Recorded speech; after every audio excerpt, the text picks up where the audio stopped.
welcome to another episode of Saturday Night Later. I'm Marina. I am joined with my co-host Madalyn Baldanzi, the author of the My Comedy Fantasy Substack. And today we are joined by a very special guest host. His work has appeared at the Signature Theater, Joe's Pub, the Edinburgh Fringe, the UCB. He has led the residency for writers at Ars Nova for 5 years. He has taught at NYU Tisch, at the UCB, Brooklyn College, a bunch of other places, and he currently serves as the director of the comedy division of Stella Adler, and that is Matt Gehring. Welcome, Matt. Welcome. Hey, thank you for having me. Oh man, I'm so pumped. I met Matt when we were doing a mod team together at the UCB. And ever since then, many years ago, he's just been one of my favorite people to talk about sketch. So I'm very excited that we're all together to chat about this week's episode of SNL.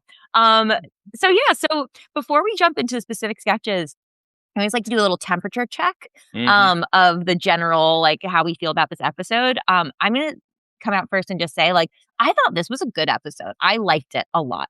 I thought there were highs. I thought there were lows. I thought there were some really great teachable moments, which actually reminds me that I should say that part of why we do this show is because you learn so much from being able to watch sketch shows in common with other writers and be able to talk and deconstruct the sketches that you see. And there's very few sketch shows that you can watch in common with a ton of other people because sketch shows usually happen in underground basements, but not Saturday Night Live. So we can watch and deconstruct and learn from them in the same way that as teachers, we encourage students to go see shows as much as possible.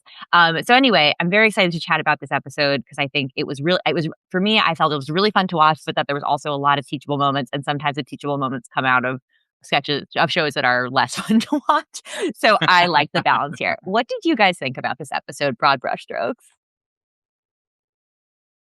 I felt more positively about this episode. I think politically it was better, which made me feel a little more relaxed the whole time. I mean, SNL would have to do years of work to get me back on board, but it was a lot better. So thank goodness. And I think it wasn't my favorite episode, actually, but I was in a much better mood, and there was a lot of fun stuff here. Great. Okay, awesome. Matt, how about you? What were your takes? I had a great time. I loved it. I have I don't know, maybe I'll preface this whole thing with I was at one time an intern at Saturday Night Live many moons ago when I was in college.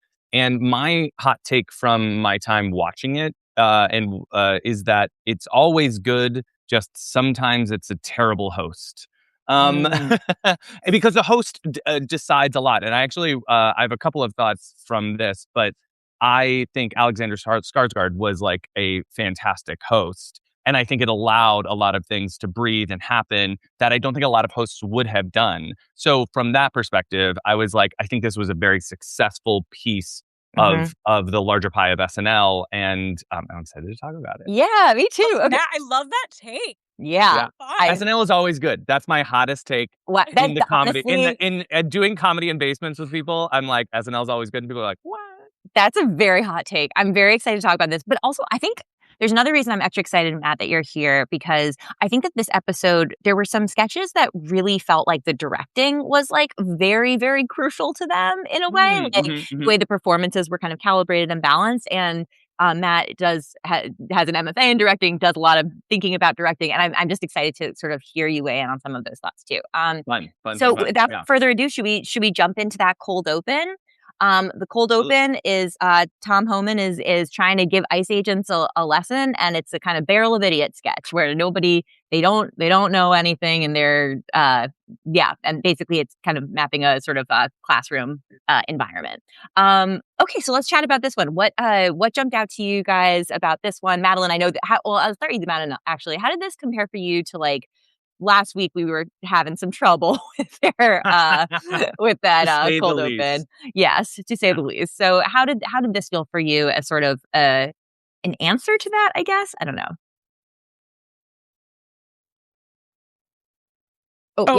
Yeah. Oh, sorry, I thought you said Matt. Okay, so Matt and Madeline. So this is gonna be tough. This is gonna be tough. Oh boy. So better. When James Austin Johnson came on as one of the ICE agents immediately, I feel like everyone was like, oh my God. Yeah. Totally. No Trump, Um, we're fine. Yeah. and that was very on purpose. But regardless of that, I feel like I can actually talk about this again. Yeah. Because I'm not seething angry about it. Yeah. I did think that it was not pointed enough because it took them too long to get to the joke of like, I'm the separating families at the border guy and I'm better. Like that joke should have been first. And then they got to a very specific what could have been a game, which is fun. Like, can you do your job without violating laws?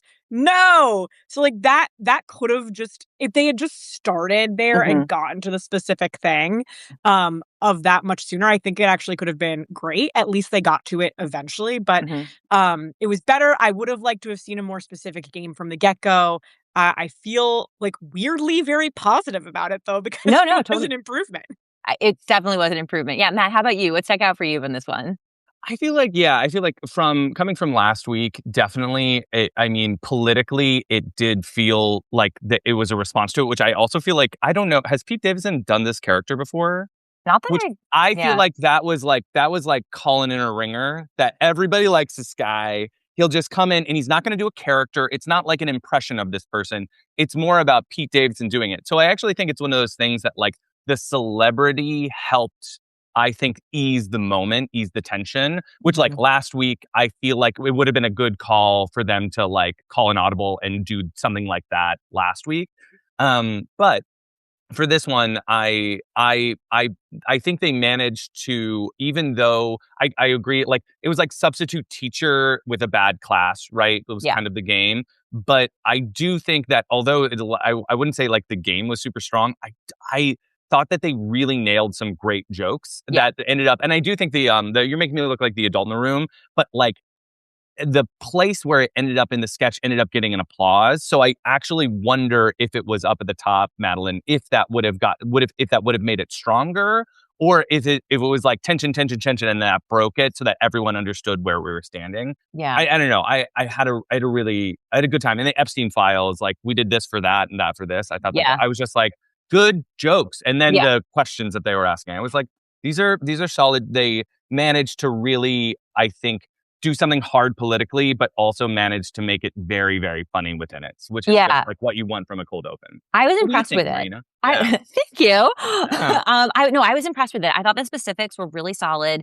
I thought here's what I thought was interesting, because like it was SNL has a bunch of variables that do not apply to most shows, right? If a student had brought this in, or if I was directing a team that had brought this in, I would probably say, let's avoid having Tom Homan as like the voice of reason of the sketch, right? Because I think you could just as easily do this sketch with like, hey, okay, so like I'm here from whatever, a crisis PR company, and we're gonna go over some of the stuff, whatever, like an anonymous character, so that you didn't have to. I do think it was very interesting that they literally, as I was writing this note, they literally had that line like, I'm the family separation guy and you're making me seem like the reasonable one. I was like, it feels like they're actually talking to sketch teachers right now. I will say that because the reason I think that's different for SNL very specifically is because of the celebrity tap in thing. Because like you want it. I mean, it wasn't really an impression. I agree. So like, I think that there was room for this to just not be a actual figure. But yeah, I think generally speaking, especially when people are writing topical pieces, it's a trap that I often see students fall into, where it's like, okay, somebody has to be a voice of reason, so we're just going to strip all of the specifics of this real person so that they can be the voice of reason.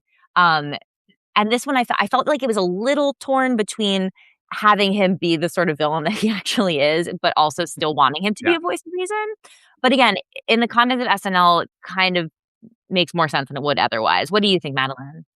Oh, I just think it's still despicable to like even insinuate at the beginning that like, no, what we're supposed to be doing is good, but you guys keep going off script. So like that's just horrible politically. It's better than their opinion the week before. But like I just can't let that slide. So I love that pitch, Marina, of like letting it be someone like, what if they were getting sensitivity training? I would like, that's super funny and also a sharper game already. And then you don't have to like justify him being terrible earlier. Yeah. That would fix the whole thing. I think it would simplify it quite a bit. I also think like they almost lost me with a like, what are you supposed to be doing here? The wild and out joke, which I was just like, you know. But then I also think like to just bring it back to like what I would do with like it's like it kind of depends. I feel like this is the sketch where I'm like, oh, you cast the charismatic member of the team, like the Pete Davidson. You cast Ken Beck or a or a Sebastian Canelli, like as this character that it's actually more about us enjoying that person more so than thinking about the thing. So it's one of those things where like casting as a part of it kind of helps along bridge the political gaps that were there. That's interesting. Because I hate having like a former cast member or celebrity come in to play someone. I'm like, give the people a chance. But you're right. This didn't bother me at all. It was clever. It was, it's just kind of like this like little snake thing that they did that I think was like, it made everything settle a little bit and you could just laugh at, because also, and of course Pete Davidson breaks when he says, I'm Tom Homan, you know what I mean? And like, that makes people like, yay. I remember Debbie Downer. Yes. I also think one thing that is impressive in this, because this is also what, I feel like I used to hear this referred to as like kind of a barrel of idiots sketch, like where it's just everyone being goofy. That's a real thing, right? Okay, great. Just checking. I do think it was impressive that everybody had a kind of specific, even within that, there was specificity to each performance. I thought that was impressive. I feel like sometimes that can get really muddy. And I like the like this could be wrong, but like versus the Mikey Day of it versus like I thought it was just a nicely textured, great specifics. Again, main note is really just about swapping out that, you know, who you have as your voice of reason character, and something to remember that in your topical and political sketches, you can come up with an alternate setting that doesn't require you to throw somebody into that role who like kind of doesn't belong there. But I thought it really, like, honestly, I thought it was really fun. Specifics really made me laugh. I thought it was pretty good. Anything else, or should we move on to the monologue? Move on. All right, great. So the monologue, sometimes we do, sometimes we don't talk about, depending on whether it feels like it's kind of sketch adjacent. This monologue, I do think, had a sketch component. It was kind of a character sketch in a funny way. So I would love to chat about this. The monologue, the kind of game, as I would frame it, is basically like kind of like cocky guy who's trying to seem like cool one of the band, and is sort of, his cockiness is kind of coming through in spite of that face, or because of that, and as he's trying to sort of seem like one of the cool kids. But yeah, you know, that's more or less. I thought as a sketch, I thought it was, again, monologue, so we have some asterisks next to it. I thought that as a sketch, it was not. It could have used a little bit more kind of like structure and deeds and specifics, but I'd love to turn it over to you guys. What popped for you about this monologue? Madalyn. Oh, sure. It didn't work for me. I thought the game took a little too long to become crystal clear.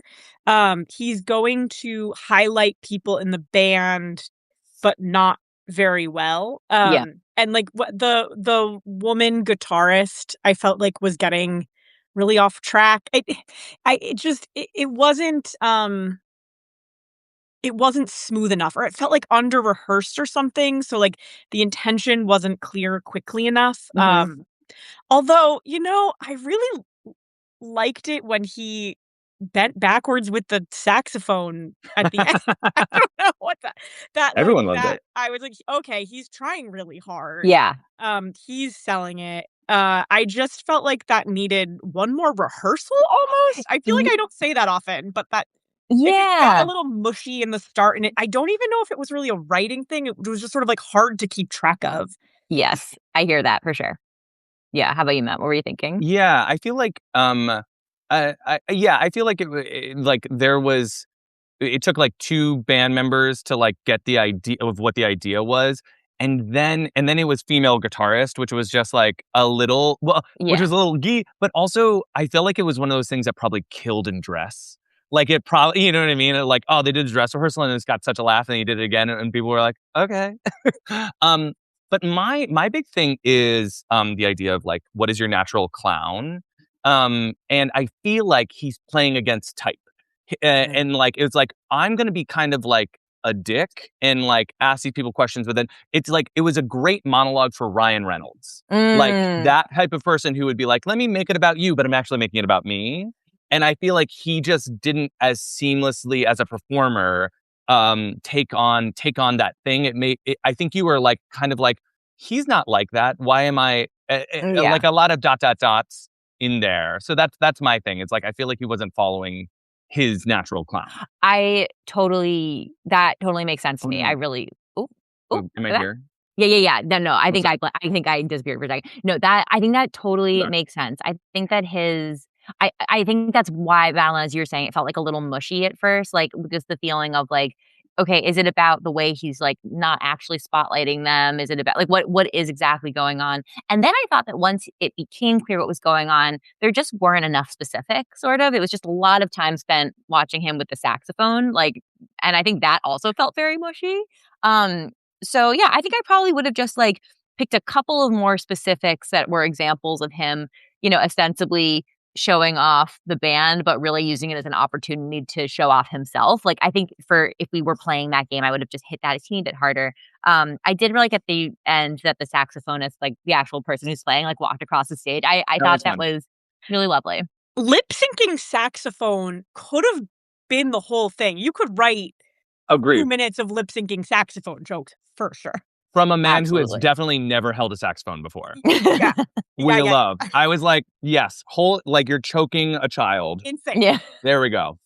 I think it was very interesting. And again, the monologues, I think there's a little less expectation on them being like quite tight, but I do think it was like a little loose. I feel like we could have been truly excellent. I would say if someone came in writing this, I was like, oh, how do we point at the thing? And I think this could have used like a Kenan Thompson voice of reason being like, it doesn't seem like you're spotlighting the band as much as he's like, no, trust me, I'll go ask this person. You know what I mean? Like someone could just lay it out for him. Yeah, I think that's great. Yeah, totally.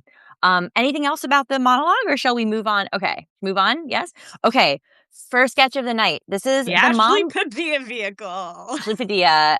I think like a lot of sketches are turning into vehicles for her. She kind of turns everything into a vehicle. She's so great. It's really awesome watching her this season. So Mom Confession. Let's chat about this one.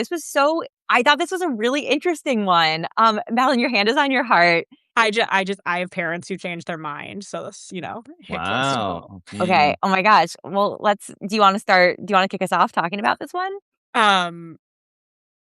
Yeah, I feel like I've read a lot of articles about this, so I'm trying to like separate my opinions about it from like the article opinions and just think about the writing. Yeah. But so like this is a funny one to talk about in terms of like student writing, because there's a lot of buildup to a reveal, and that's kind of like not what we tell students to do, of like just get the funny thing out as soon as you can. Because sometimes if you like lead up to a reveal for too long, it doesn't land, and this worked. Right? Yeah. Like the reveal was really funny. It like broke that rule and it worked really well. So that's kind of a fun example of how you can break rules and have it work. I did like her two sample reactions.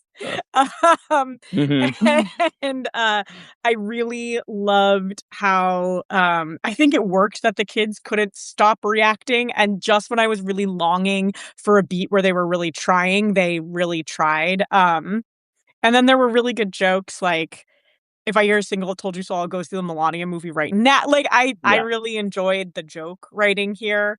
Her laptop is old. She gets a different internet than you. Like that was great. Skarsgård was being like the perfect dad for this sketch, which I thought was really specific and weird in a nice way that was matching Ashley Padilla's weird. So yeah, I this was really successful for me. Yeah, I thought it was really, really strong. I will say for the first minute and a half before I realized where it was going, I thought the entire game was gonna be she has a big announcement and she's so focused on being like, don't react, that we would never actually see it. And I was like, oh, that's a really coy game that we're not actually gonna get to have fun with. And so I was kind of starting to jot down notes about like what a teachable thing it is to like make sure you don't have a sketch that's about not doing. Sorry, that's not true all the time, but like being mindful when you have a sketch that's about, all about just building up to nothing or a secret or whatever. And then I was delighted to be proven wrong. So yeah, anyway, Matt, what jumped out for you about this one? Oh yeah, it's just like a home run sketch. And I think like it's the first sketch after the monologue, and Skarsgård did almost nothing. Yeah. As the host. And that's how you know he's a good host, because he's like, he saw that she's funny, she's killing it, and they're gonna let this happen immediately after. And I was just like, so fun. As far as the game, yeah, a slow burn game, which was really fun. The only thing that actually confused me, I will just like the smallest like little thing to circle is she kept on saying like afterwards, do you want this to be real or not? Because I love the example versions. And then afterwards, it made me be like, oh, is this real or not? Is the Trump thing real or not? And so that just made me question when we got to the reality of it, because there were examples of not reality. So, right. But generally, also, I will say it managed to be political and funny because also it, and like just so hard to do of like, I also think that like people on the other side of the aisle could see that sketch and also find it funny. Which is because of course the kids are like trying not to freak out about this, but the mom is coming to her own conclusions. And I was just like, I really think that like as far as SNL is trying to be a little bit middle of the road for all the reasons, God knows why sometimes, but I really thought it was a successful sketch with him, a successful character sketch that also had a great premise. Just like it just clicked everything on my list. I thought that it was also really impressively chosen specifics, like what, like that the kids were responding to and not responding to as well. Like, and great. And this is actually one where I think the directing was really sharp too. I was really, this is one where I was like, the way in which we have sort of the kids like kind of hitting the like freak out and then settling down, those intense, like the varied energy of the sketch and the energy of the like, I thought that this was really beautifully directed. Absolutely. Couldn't agree more. Yeah. It's a really impressive.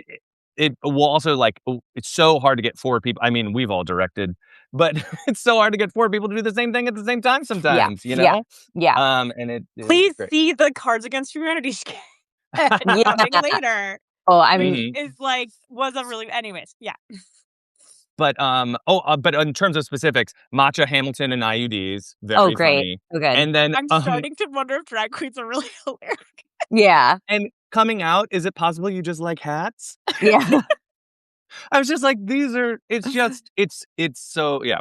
Really such sharp specifics. I was I was impressed with this one. And I think that again, like Madalyn said, that long build up, I think there's a varied version of this where there isn't that, which yeah, I feel like I could imagine a version of it where there isn't at all that like the jokey stuff at the beginning where you cut the butt, like my butt fell off, the blah, blah, blah, whatever, we're practicing. Like I could imagine it being really drawn out, but like all very serious as though she's about to tell them something really serious, but like actually and playing that really grounded and still being super fun.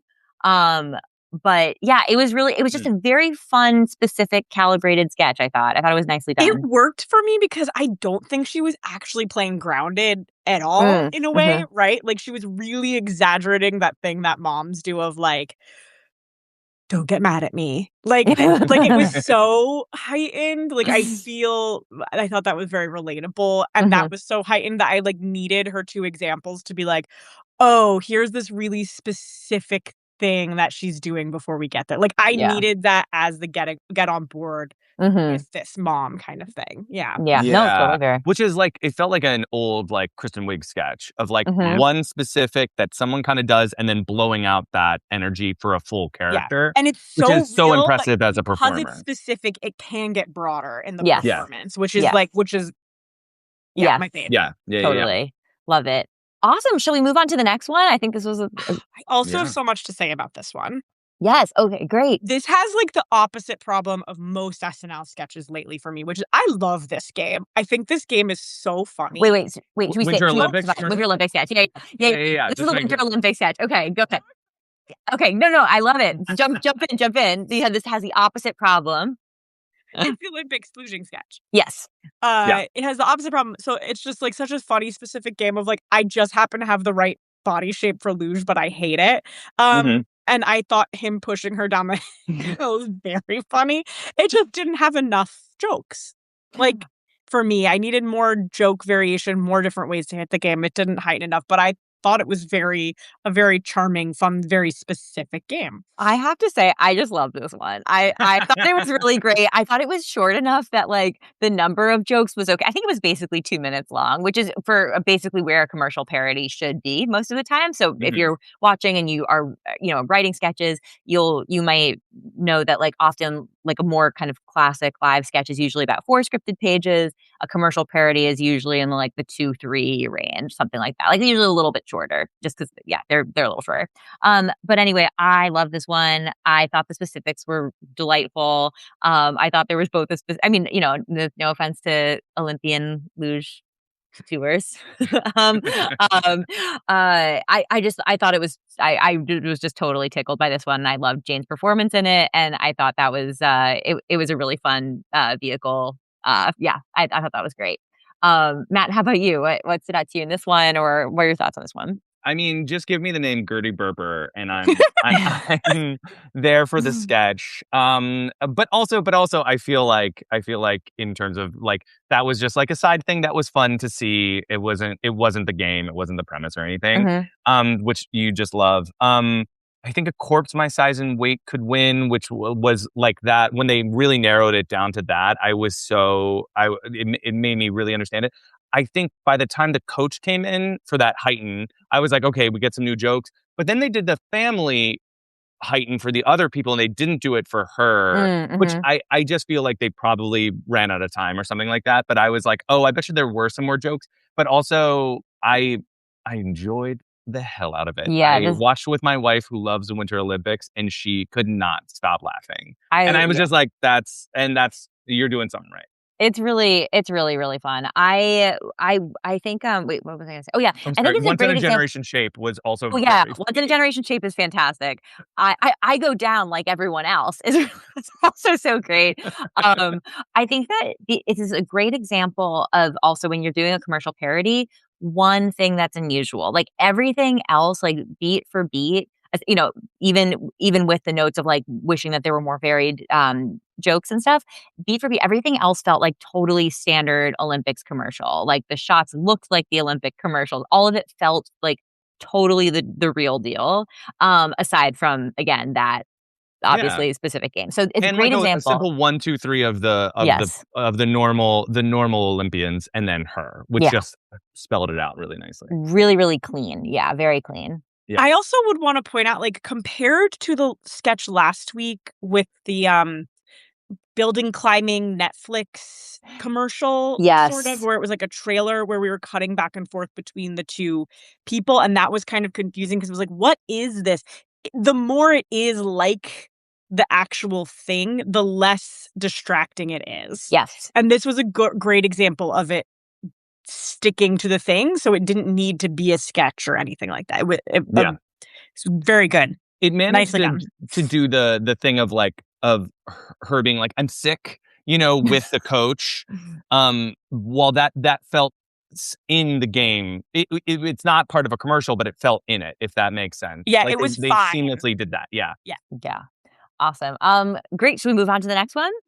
Yeah. Okay. I'm excited to chat about this one too. Okay. So this is the Stench of a Family, kind of dark, I don't know, Finnish drama, I guess, where the actors are really excited about the blooper reel. They keep on, which they just did.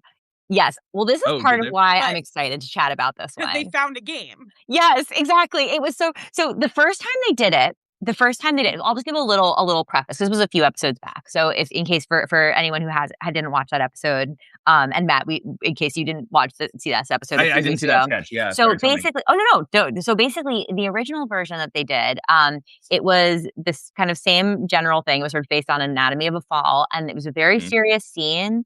And then after each scene, then they said cut. The actors were like, "Oh my gosh, we did so great. That was so amazing. That was so great. You did so good. Yay, that was awesome."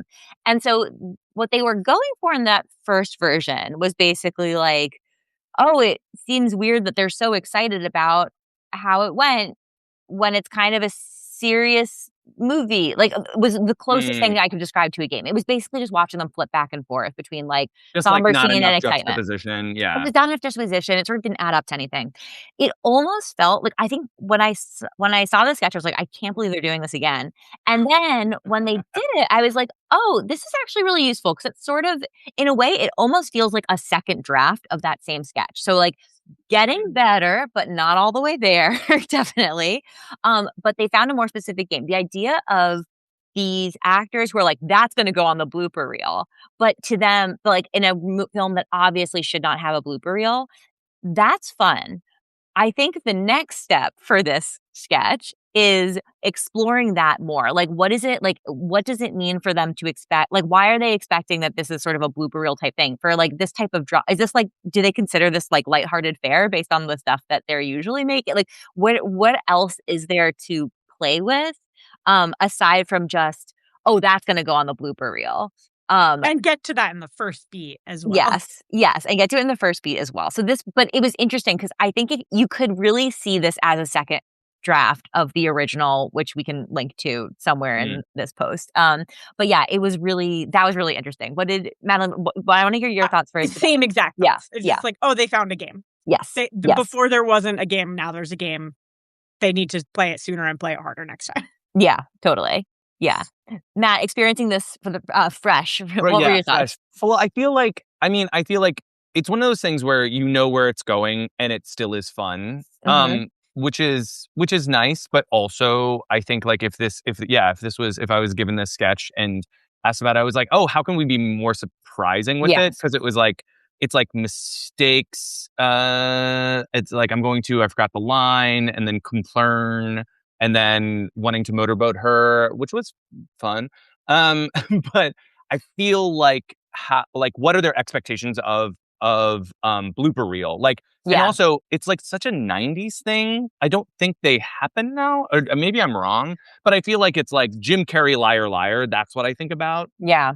And so I'm like, if they love that movie, so if that, then what? A little bit. Yes, I think a little bit more of like, oh, it's very fun to see these very serious Nordic actors be like, I love Jim Carrey or something like that. I feel like there could be a little bit more, but we also had to do that. I mean, love a sketch where the director has to step in and be like, and now let's do the next thing and stop working on this, which I mean, like, you got to move it on. So it was great, but I was just like, it managed to keep moving along, and it kept track. But Matt, they don't teach you that for your directing MFA. They didn't teach you that. What they always say is, stop doing that and let's move on to just the next thing that you'll also do wrong. Yeah. Okay. I thought that was something that you could clarify for us. That's standard. Okay, good. Yeah. Hear that, everybody? That's Matt's directing 101. If you're hearing this, you have an MFA. Congratulations. Yeah. Wow. Yeah. Amazing. Yeah, I think that this one, I completely agree. I think that this one suffered a little bit from a lack of exploring because the behavior isn't always enough for a sketch. And this was in some ways a character game, right? But it sort of wasn't explored enough to like really flesh it out as a character game or like have more fun with the characters. I think that all the questions that came up in a way, I actually compare this to the sketch last week, the confidence class, where even though it's a very different structure, the questions that the students are asking are helping get at getting the fun answers that we want to get out of that character.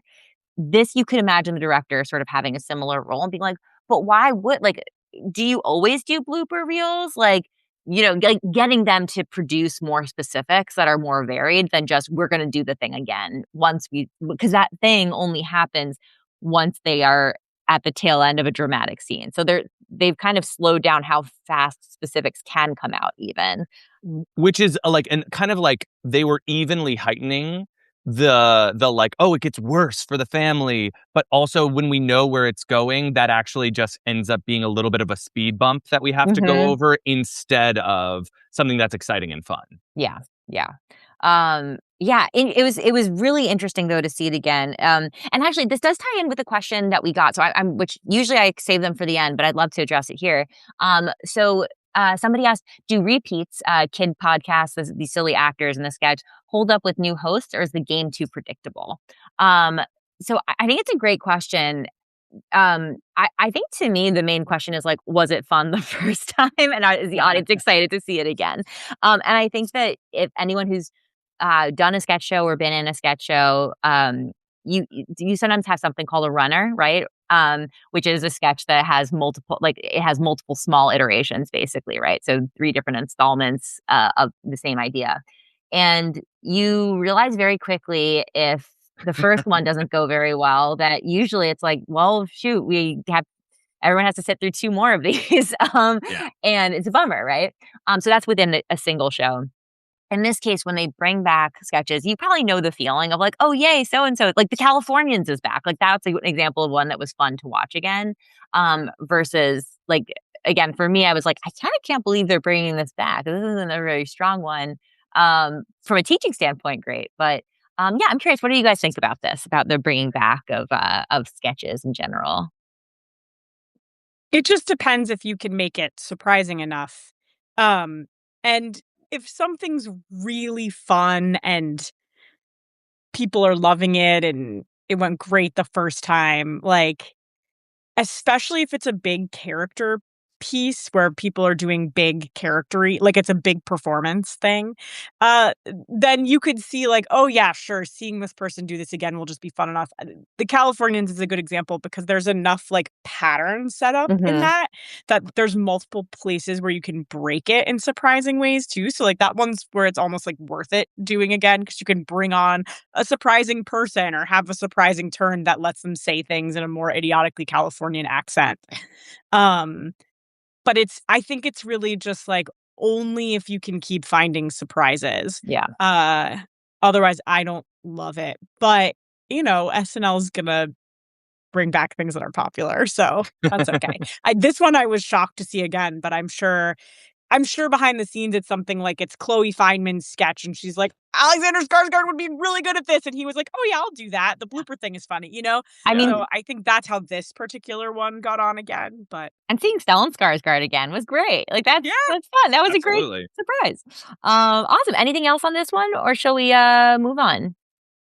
Wait, I have a thought. Yeah, go ahead. I would just kind of like agreement on the repetition, which is like I think you can do repetition based on character that you want to explore other things. Like Wayne's World, I also think is like a great like, oh my gosh, let's see these idiots be in a talk show. Or the Californians, it's a great pattern is definitely what that is. But like I was always a little bit shocked by like the Target lady, which I was just like, it's just a fun character. She's doing a fun thing, but it's kind of like, and it comes back, and I feel like that was like a little bit diminishing returns. I was thinking that exactly about. I was like, oh, I didn't like that Target lady over and over. I loved the Target lady, but I was just like, huh. We're coming back because she's just going to be like, where'd you get that? And then leave. Yeah. It's a great sketch, but it kind of one of the things is like, what a funny premise that when we do it again, how do we heighten that? Because the kind of the game of that character is like, she's not around. So just an interesting thing. But I think it's really based on, can we explore new things with a character instead of let's do the same thing with a different inputs, Yes. I like that way of putting it. Yeah. Awesome. Great. Now, should we move on to the next one? Yeah. Okay, so this is the Immigrant Dad Talk Show. Let's chat about this one. My thought about this one was that this feels like another example of one that maybe lives more as like a character sort of solo, almost a solo performance that didn't quite find the right backdrop for it or something like that. Like I feel like the pacing was a little funky. I almost think that like a game show instead of a talk show might have served it a little bit better. I'm curious, what do you guys think? Well, it's another one they've done before twice in a row. Oh. This Oh my gosh. Why Substack? that's the hope. I wasn't even talking about Heated Rivalry that time. Marcella's done this before. And this felt like a particularly strange version of it. To me, bringing out, was he Finnish? I can't remember. I'm sorry. Yeah, The he was Finnish neighbor dad from Finland. next door wasn't hitting like the same dad beats in the same way that like Bad Bunny did, but maybe and instead of letting it be like, oh, there's different kinds of immigrant dads a little bit more, it felt like they were rushing through beats. Yeah. In a really strange way. Like they set up like, how do you punish your kids? Like they set up that segment and then just told a very quick joke and moved on. And they did that, I think, 3 times. And it just felt very rushed and like they didn't settle into any beat to write jokes around did enough. It's kind of a funny one. Yeah. I feel like this, it just had to be reverse engineered into kind of a Frankenstein because it's like, what a great character, what a good premise. But then it's like, oh, well, we have the Skarsgårds. Maybe we'll bring him on. And I bet you he was supposed to be the melt the ice guy. But then it was like, well, we can have his dad do it if he's the neighbor from Finland, which also, and then when you cut down SNL, sometimes this happens, but like, it felt like a weird beat for after Stench of a Family, which was like 2 Scandinavian characters kind of in a row, which is just like, well, what is, it kind of like brought up more questions than it answered because it is so weird to live next to a guy who's from Finland. But yeah, I feel like it was just like, it ended up probably like so many funny jokes that ended up being a little Frankenstein together. And then, hey, this is obviously not going that great. Let's just have 2 guys kiss a little bit. That I was just like, okay, yeah. So, but I wish Cardi B was in the whole thing. I feel like that would have been an interesting thing. If she like agreed to do it late, so they had to cut definitely down stuff. She definitely came in that day, and then definitely they were like, we'll throw you in because she wasn't reading the prompter at all. I think she was just it was great. I was like, give me more of her. Like a logistics thing that went wrong. Yes. Where I think it was like maybe, I just feel like it was one of those things like I could see all the bones. I was like, there's something so good here that I feel like we're missing a little bit from a reverse engineering of what needs to happen. Yeah. Yeah. And Madalyn, I think what you said before about like some of the point of view feeling a little unspecific, I really was bummed on that too. Because I feel like if it had been like, I feel like the host character, the Marcello character, if he were like a little bit more engaged with like the fact that he and the Finnish dad have totally different interpretation, like I feel like there should have just been a little more engagement with like either this is different or like, yeah, or Diller being like, yeah, am I right? Like sort of like him not listening to the guy a little. Because that could be a good reason to do the same sketch again. Right, exactly. Like he just never kind of notices this like other person that might be in line with his character too. But also it's kind of the same game as Scandinavian Family. It's like terrible thing that we're listening to that then gets broken by somebody else. Like I wonder if that was also part of it, is they try to do a rewrite on it so that it's not, so that they can do Stench of a Family. And then they end up doing both. That kind of, a hard problem to solve, but it did have some.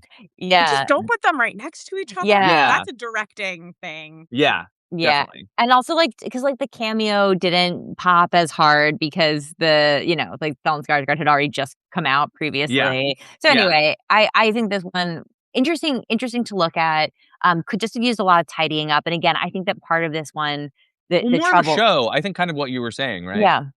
Like, how do you? Is it a game show? Is it a talk show? Yeah. Like, what? How do you have fun with this character? Yeah, I think this is a structure that this could have been fixed. I think structurally by picking something that was a little tidier, basically, so that the messiness of the character who's hosting it could sort of like have a little more friction, basically, with the setting. All right, should we move on to the next one? Okay, this is the Viking raid, the Viking who feels left out. Okay, let's chat about this one. I'll say like it's like I found it a little boring, honestly. Like I think it was clean in terms of like mapping like a disappointed friend conversation, but in the context of Vikings who are violently killing people. I don't like looking at people's limbs getting cut off. So I did not like looking at it, and I thought it was a little basic. So I was not into this one. It just didn't pop for me. It didn't pop. Again, it was a perfectly fine, clean mapping game basically, but it just didn't do it for me. Again, just because it was sort of like it was sort of just talky and didn't feel like there were really it didn't feel like the beats. I felt like it was leaning on the fact that it was like shocking to watch people get cut up. And I just didn't feel like it really popped that hard. So anyway, yeah, what do you guys think? I think this is an example of something that wasn't quite specific enough. Like it was a game that worked. I didn't dislike it really. But it's like murderous Vikings having feelings, right? Yeah. I guess you would describe as the game. And I don't know, it just felt a little broad. I'm struggling to come up with like a pitch for something more specific, but if you had like narrowed it down to something like just a little bit more well observed while they're being murderous, I think it could have worked. I also don't think this needed to be pre-taped. Like, because like you said, I don't think there's anything like with the special effects that are adding to the what's funny about it really, like that you couldn't have done. Like it might have even just been funnier as a live sketch where like they're talking about their feelings while fake blood is shooting everywhere and they're getting really messy. Like that might have been funnier. I don't know why it had to be pre-taped. Yeah. That's kind of a curious one for me. Yeah. I'm curious to hear what Matt thinks. I mean, I had a good time. It's kind of like a genre sketch that it was like, it smashed like, to me, it was like Game of Thrones meets the CW. So it's like, how do we like talk about our feelings as like teens, but it's like in the wrong context, which was fun. But that would have been funnier though. But I think that to me is like it was like, I'm going to eat in the boat. And I was like, oh, so fun. And then I actually think to me, it was that they parodied the parody a little too hard. Like they actually, like it felt like a conversation that actually would be on like a CW show when instead of like heightening the thing. So it kind of like, it felt like it circled the drain a little bit to me of like, they did like, everybody got a chance to speak and say like a piece, which felt really right for like a, I'm thinking like ABC Family kind of thing, but it didn't feel like we went somewhere else. Yeah. That would be equally fun.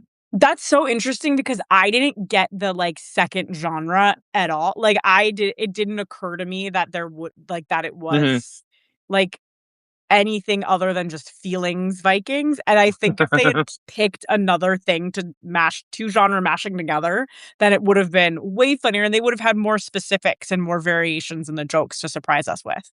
Yeah, I wonder if it was a live sketch that actually got like put in the can and then they had to be like, well, let's just get there as soon as we can. You know what I mean? Yeah. Interesting. Yeah. Also, example of, I thought, like, such a strange button. Oh, absolutely. What? The new hairstyle? The cornrows? Oh, yeah. Cornrows, and they got really mad. It was like, wait, is it offensive or you just don't like it? It was such a strange and confusing button that had nothing to do with what had come before. I think the host pitched it and they were like, hilarious, let's do it. Quite possible. Yeah, this one just like totally, it's so funny. I just was like, I feel like it was funny because every other sketch this episode, I like had like pretty strong, like, yeah, like this is really teachable. And this one I was just sort of like just solid flat line, like nothing. My heart rate was unaffected by during this set.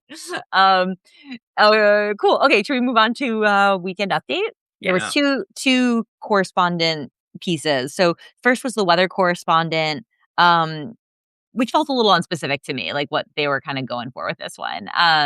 So yeah, what were your guys' thoughts? I mean, it either just let it be she's getting Colin or let her do I'm cold and I want to come inside. Yeah. Weather report. Like, I think that's a very simple game, but Sarah Sherman is like a really big, wacky performer and could have knocked that alone out of the park. So I wish they'd picked one instead of doing both. Yeah, agreed. Yeah, I feel like they lean a little bit on like a Weekend Update. When I watch it, I'm like, oh, there's this thing of like, let's shit on Colin. That's the joke.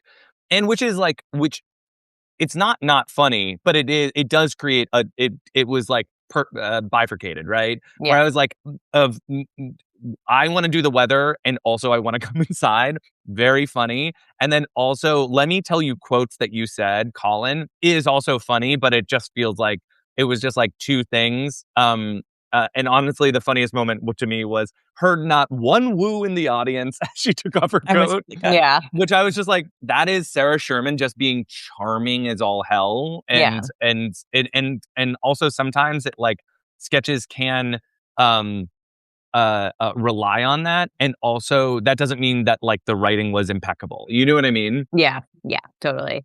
I think that makes sense. Just like a little half baked, but half baked in two different baking tins. Yeah. You know? Anyway, moving on to the next, two people who just hooked up. So this is another installment of these characters. I think that it was fun again. Ashley Padilla's performance is always just so great. I mean, what did you guys think about this one? I thought it was like strong. I feel like this is maybe one that like loses a little bit of mileage as it returns, just because it's like you sort of know what the beats are going to be, and the specifics are sometimes really fun.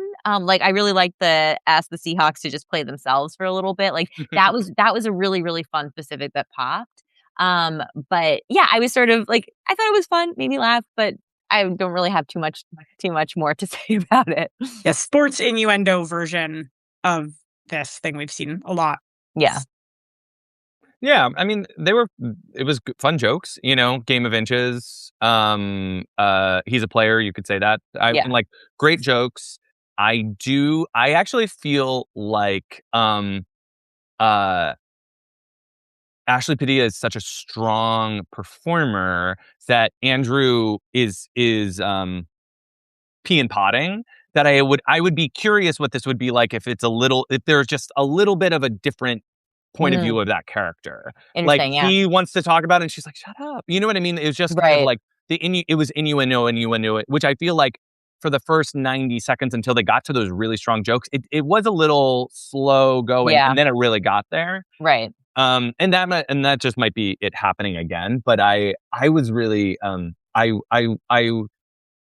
it really won me over as a sketch, but I'm like wondering like, oh, how could you make that better? And I wonder if it was a little bit of a different than just they feel the same. Totally. I think that makes a lot of sense. I also think that the innuendo, it's basically just like punny for the beginning. And then when it stops being punny, it's like the fun is the disconnect between the innuendo and what they're actually saying. So like you actually are getting to a more fun, concrete game once you are at the like watching the Seahawks just play themselves kind of stuff where it's like that doesn't make sense, but it's very funny that their correspondents are doing that. And then the ring turn like that, and then there was some conflict, which was really nice. I was like, I was excited by it. But yeah, at the beginning I was like, what else can be there? Yeah, I guess. It's an interesting one. Yeah, for sure. All right, should we move on to the next sketch? Okay, this is one that I'm so interested to hear your guys' thoughts on this one. Agnes just moved from Iowa. So this is like basically angry Agnes, played by Alexander Skarsgård, gets furious when she doesn't know the other people's pop cultural references. I was like a little, not a little. I honestly was like, I found this was pretty off-putting and was just like, I don't know. I found this one like a little hard too. Yeah, go ahead, Madalyn. This is my fault. This sketch is my fault. I feel like I was thinking the same thing, and I don't know why, but tell us why. I'm going to say this one was my fault. When I teach sketch, I like to, when we do character week, to be like, so like one great way to like think of a character is to like think of who you would love to have host SNL, and then write down a list of all the characters they would definitely play, and then write down a list of all the characters they definitely wouldn't play, and then like write a sketch from the second list. And that's what this was. Right? Yeah. This was Alexander Skarsgård playing a little girl, a little blonde girl with pigtails. But it all right, like even in a world where I did appreciate that he was like kind of just being himself the Yeah. whole time and like didn't have like a hide. I actually thought his performance was as like playing a Centered? girl was like as good as it could be in Yes. 2026. Like, Right. but there just was no specificity on what was happening. Nobody like labeled her behavior. It just turned into like a game of throwing someone out the window. I couldn't believe how many times she got thrown out the window, which just shows that there was not really an idea other than Alexander Skarsgård is in pigtails. And it was icky too. Yeah. So I'm sorry for everyone I ever told that piece of advice. Yeah. It felt, because it was just really like watching him yell at them. And at a certain point, it just felt like it just felt kind of like unpleasant. I don't know. It just didn't really do, it was sort of, as a game in itself, it like wasn't fun enough. It was like, it felt so predictable. Like, okay, we're moving towards the next thing that they're not going to know. And then she's going to freak out. And then we're going to get back, and she's going to apologize, and then they'll get back to it. And it was sort of like, I don't know, like, yeah, it actually feels like not even that unusual in a weird way. Like the only unusual thing felt like watching Alexander Skarsgård dressed up as a 10-year-old girl or something. Well, the unusual thing too is like he knows Olivia Rodrigo, but not Harry Styles. Like that doesn't make any right. sense. Yeah. Like, nothing. This one was just, it was a little flummoxing, this one. Like I agree with you that he played a little girl about as well as one could hope, but it just sort of like, I don't know. I was sort of just like, this one is sort of, the sketch itself is sort of doing nothing for me. The performances are kind of whatever. Like, I don't know. I just, in 2026, dressing as the opposite gender that you usually present is just not a trick. Right. Sorry. It's sort of, there was sort of, it can't be anymore. Sorry. Yeah, it's not enough. Well, kind of in the terms of performance, I really liken this to Gap Girls, the old Chris Farley, David Spade sketch, which is like, it's funny because men are talking like teenage girls, and it's like, and then it had that switch of like, lay off me, I'm starving, like the deep yelling. But honestly, I wonder, this is like a director and performance question, I wonder if it would be funnier if he stayed if he didn't like drop the tone and he just kept it as like, I said I never saw it, who cares? Like if it was like less of like, I'm gonna be a man now, and that juxtaposition is funny. It felt like it was that, and I wonder what happens if you let that go, and then it's just about how someone takes something so seriously. Because I don't know, I wonder like, what would this sketch be if like he played a dad and Ashley Padilla played the character? How would the writing be different? Mm-hmm. And then it's one of those things where I'm like, SNL, they had somebody throw somebody out a window, so they were like, well, we spent all the money on this, so we're gonna keep it, and we're gonna do it 9 more times. And it's kind of like funny because we know it's live, and we're switching out the person. It's like we just did it. It's like the sketch becomes about the magic trick and not about the premise or the character at all. Right. Which is like fine. And like, let's do a TikTok dance. I do feel like they could have centered an entire sketch around how many times they threw somebody out of the window. That right? would have been fine. Kind of like a puking sketch from SNL. Yeah. Yeah. It's like, I think that's one that they could, I think it would be kind of a fun challenge to figure out, like, what's the best, like, let's say you have a dummy, you want to throw them out the window over and over again. Like, what's the best vehicle for that? He's the dad, and Andrew Dismukes is the boy who keeps sneaking over to the sleepover. Like, I don't know, just anything where he's not dressed as that little guy. Yeah. It did feel like that was, and especially like we hung, so it's like the entrance was like expecting applause. That was like, okay. Yeah, totally. No. All right. We have 2 more sketches and then a couple of additional questions that have come in. So we'll run a little over if that's okay with you guys. So the next one was the Tarzan sketch. Which surprised me. What a surprising particular. Let's talk about the Tarzan sketch. What jumped out to you guys about it? I liked this premise. It was pretty wacky. I don't know why they didn't just play the premise The beat with Keenan was so bananas. The beat with Keenan was wild. So I wild. didn't understand. Right. And then are you British or are you from Long Island joke? I was like, we're just having fun. Yeah. The premise is actually pretty good, though. Yeah, like I know Tarzan. friends from old life, huge red flag. Great. Yeah. Like, Great. What a Totally. great legitimate reason to break up with her. And also just pointing out how, like, weird these female characters are from these old movies that would choose this. Like, you could have brought in a different one of those female characters. Oh, fun. Even. Yeah. I thought this game was great. I wish they played it. Yeah. It was really, because I was very delighted and surprised by the specifics as it went along. But yeah. It was a really strange yeah. This is one that could just use, like, I think a little bit of tidying up and then a little bit of rewriting around the, like, nice core that was there, basically. It was I'm laughing at Leopard and Sons movers now, though. It was a weird sketch. My very shy son. Like, it just felt like one of those things that was like, once they like tried it and then they did it and then they were like, well, yeah. I think it's like, don't fall in love with something that's super funny in the room if it doesn't fit. It's okay that it's funny and it made everyone laugh at rehearsal, but don't add it. Yeah. But the premise of like, why no friends from old life? Also, like, you make fun of how I talk. You make fun of how Tarzan talk. Like, I was like, this like Tarzan Jane a little bit after the happy ending is like, is a really interesting thing to like unpack. Yeah. Yes. And in terms of the Keenan performance, I think that, or not the performance, but the Keenan like entrance. I think like I can totally see why you kind of want to have some sort of entrance, an additional thing, but it just doesn't have to be that. It could be literally anything. It could be his new girlfriend coming in. It could be whatever. But like there's any number of things to. I also think it was confusing that he packed a bag and then she was leaving. Right. I was just like, it just set up, but it's one of those things where I was just like, I feel like there's a lot more of the things to talk about. Right.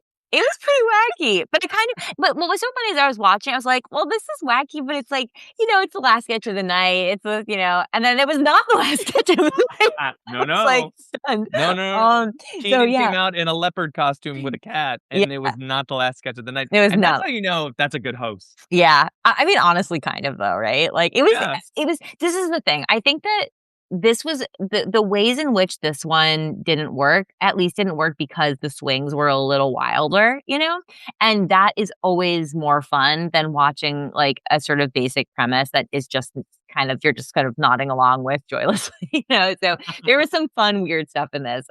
Should we move on to the final sketch of the night before we get into okay, awesome. Great.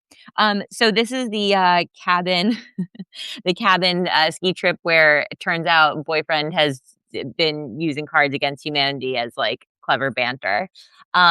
This one I thought was very interesting. Really teachable. Yeah. What were the kind of teachable things that popped out to you first, Madalyn? So I think like the voice of reason characters and the mechanics of how you play this game here could have been different and you would have come up with a much funnier sketch because I love the idea for this game. Like a guy who like is boring, so he's secretly reading off of Cards Against Humanity on his girlfriend's ski trip, like super funny. I think they maybe fell a little bit too in love with the reveal of them coming out of the jacket. It was very obvious something was going to come out of the jacket. And then all they were doing is saying, you said this 10 minutes ago. Right. And they were really angry about it. And it just would have been so much more fun if they were like, she's like, honey, like, you don't need to read off Cards Against Humanity. Like, let's just have a nice time. And then he keeps reading off Cards Against Humanity. Just instead of talking about how it happened, just play the scene and let the game happen. And it's such a funny game. Yeah. I think, well, actually, sorry, Matt, first, what do you think? What were your thoughts on this one? I had such a good time with this 10-1 sketch. I thought it was great. I do think it was like, it's one of those things when you do the 10-1 that I think like people know that it's like probably on the chopping block and go a little wild. Like I've never said anything twisted, or for the first time I felt goated with the sauce. It felt like the difference to me of like a sketch you do at Mod. There's like a great premise in there. And exactly what you're saying, like how do we heighten? How do we get out of this? How do we act like real people versus like a sketch you're doing at like a midnight show. Mm-hmm. And this felt like the version of the sketch at the midnight show, which is like fun. It was like fun, but also like, Yeah, like it's sketch cram, I'd be like, yeah, exactly. If it was a sketch cram, like absolutely, like more Gandalf Dusty Nutsack. We're not gonna remember the lines. Yeah. So, but I think like premise wise, yeah, super.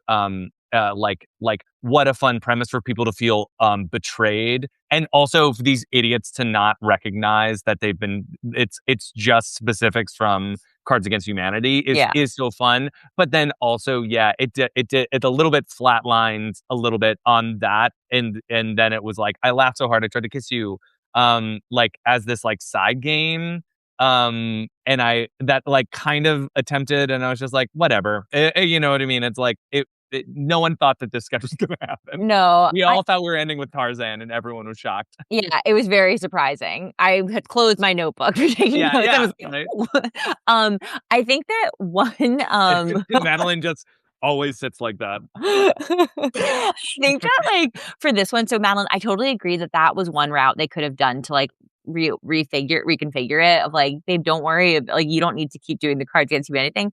I think the other variation of this would be really leaning into that like stylized scoring thing and having this be like some mystery where they're like, oh my gosh, when you said this, and almost playing up the sort of like mystery genre thing of like, this is the reveal, and like they're realizing they've sort of been betrayed, like dialing that up, but on this very foolish little specific where it's like they're all feeling like this massive betrayal, but it's a Cards Against Humanity thing. So anyway, I think those are two different ways you could take this idea that was a little muddy, I would say. Or also, what did he quote from? I think another simple, if you're going to change, like if you're going to take that and then heighten it out, is like, what else did this person quote from that they didn't recognize? You know, and then it's just like, oh my God, this person just quoted the end of The Great Gatsby at them that they thought was beautiful. And then it was just like, well, you should have known that one, actually. Like, yeah. I think there's a million fun ways to play it. Yeah, totally. Awesome. Okay, great. So before we wrap up the conversation, there's a couple of questions that came in. So the first one is, what do you believe makes a well-rounded, maybe even marketable live sketch show? I think this is a great question. Yes, Madalyn, go ahead. Sorry, is this live sketch show? Do they mean like in person in New York City, or do they mean like on TV like SNL? I'm gonna say an in-person sketch show, not necessarily New York City, but just an in-person. It's going to be in a theater, of some sort. Okay. Yeah, that's my assumption for this one. What can you repeat the question? Oh yeah. What do you believe makes a well-rounded, maybe even marketable live sketch show? And I think that maybe behind this question is the challenge of like, in theory, a sketch show is a collection of different things that are funny. So it's hard to be like, versus a one-act play, which is like, come see this drama about this family this thing is happening or whatever, right? Like it's ideally a collection of different short, funny sketches, right? I have an immediate take. Amazing, great, let's hear it. Which to me, I'm like, what a great question and what an interesting thing to like actually interrogate. And to me, I'm like, it's finding the moderation between all the things and not pinning yourself in. And within that, I also think I'm just going to have to say, you need a director. Yes. Someone to be shaping the thing. And regardless of who that is, because I think a lot of people will be like, oh, we're doing this together. We're a collective that makes and writes and performs together. But also, no, we all kind of direct. And I actually think having someone shape is very powerful and good for a repeat audience, that there is always...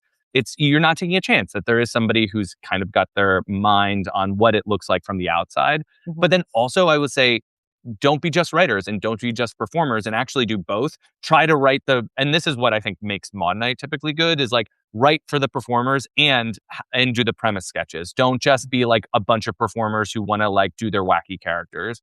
Don't just be a bunch of writers who are doing like really strong premise. It's like, how are you making sure that this feels different? Is by making sure that everybody feels featured, and that includes the writers and the performers. And if you're looking at it from the outside, giving a well-rounded show.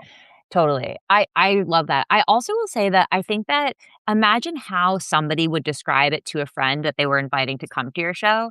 Because like I think that sometimes, and it may be enough, but sometimes what happens is like like, hey, I'm going to see a sketch show later today. Want to come? Right. And that might be enough for people, and that's fine. But if you can get a little more specific than that, like maybe whether that's by having a theme or by having somebody open for you, like, hey, I'm going to go see like a character show about like, blah, blah, blah. Or like I'm seeing like a Subway themed sketch show later today, like thinking about what is it that like makes this specific, that can also be really helpful too, versus just general sketch show. So think if there's a theme that you want to do, as Matt said, like you can kind of have a director help you shape help you shape your show.